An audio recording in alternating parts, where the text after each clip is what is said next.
Existe uma frase no livro de Rudaberg que me fez refletir muito. A maioria das pessoas passa a vida inteira tentando mudar o que está por fora, sem perceber o verdadeiro caos que está por dentro. E eu acho que esse é o verdadeiro motivo pelo qual esse livro impacta a vida de tantas pessoas. Porque ele não fala sobre a religião de forma tradicional. Ele não fala sobre fórmulas mágicas. Ele também não fala sobre a perfeição espiritual. A Cabala, dentro desse livro, ela é abordada como um conhecimento sobre a consciência humana. Sobre entender por que nós sofremos.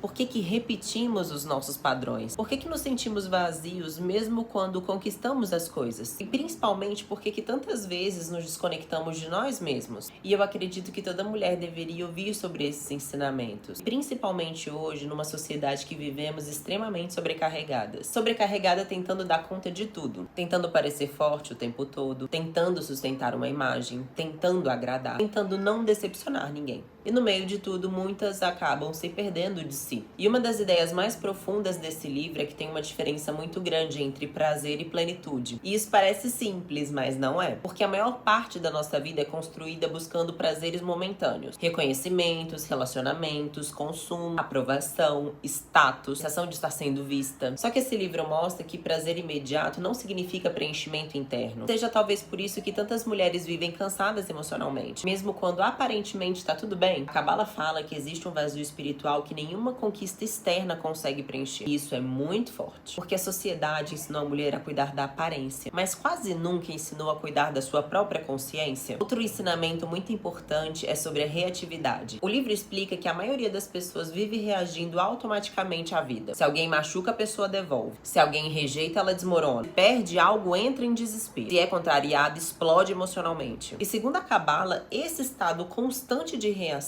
nos afasta da verdadeira consciência. Porque quando reagimos no impulso, não estamos escolhendo. Estamos apenas repetindo padrões emocionais. E eu acho isso extremamente atual. Porque hoje as pessoas vivem estimuladas o tempo inteiro. Redes sociais, excesso de informação, comparação, ansiedade, validação instantânea. Tudo faz a gente reagir sem pensar. E talvez maturidade emocional seja criar espaço entre o que acontece e a forma como escolhemos responder. Outra parte do livro que me marcou profundamente é quando ela fala sobre o ego. Não é aquele ego óbvio da arrogância, mas sobre o ego silencioso. O ego que aparece quando queremos controlar tudo, quando queremos ter razão o tempo inteiro, quando não conseguimos pedir desculpas, quando precisamos da aprovação dos outros para nos sentirmos suficientes. Isso eu acredito que toca muito a mulher moderna, porque muitas mulheres foram ensinadas a buscar valor no olhar externo, do quanto são admiradas, desejadas, validadas, aceitas. Só que o problema de construir identidade na validação é que qualquer rejeição vira destruição emocional. E o livro traz uma reflexão muito forte sobre isso. Quando a nossa felicidade depende totalmente do externo, a nossa paz nunca está segura. Outra ideia muito profunda sobre a Cabala é que os desafios não surgem para punir a gente. Eles surgem para revelar partes nossas que ainda precisam evoluir. E isso muda completamente a forma de enxergar a dor. Porque ao invés de viver se perguntando por que isso aconteceu comigo, a pessoa começa a se perguntar o que isso está tentando despertar em mim. Talvez aquele relacionamento tenha mostrado a sua dependência emocional. Talvez aquela perda tenha mostrado o quanto você vivia desconectada de si. Talvez aquele momento tenha despertado uma força que nem você mesma sabia que tinha. Talvez uma das mensagens mais bonitas desse livro, a Cabala fala muito sobre luz não como algo místico, mas como consciência, clareza, transformação e conexão espiritual. E isso eu acho muito bonito, porque muitas mulheres perderam essa conexão consigo mesmas. Se perderam tentando sobreviver, tentando ser suficientes, tentando carregar o mundo inteiro nas costas. E talvez o verdadeiro processo de cura talvez não seja tentar virar outra pessoa. Talvez seja remover tudo aquilo que afastou você da sua essência. E no final eu acho que o maior ensinamento desse livro é que plenitude não significa ausência de problemas, significa consciência. Talvez seja aprender a viver sem ser controlado o tempo inteiro pelo medo, pela comparação, pela necessidade constante de validação. E sinceramente, eu acho que toda mulher deveria refletir sobre isso pelo menos uma vez na vida.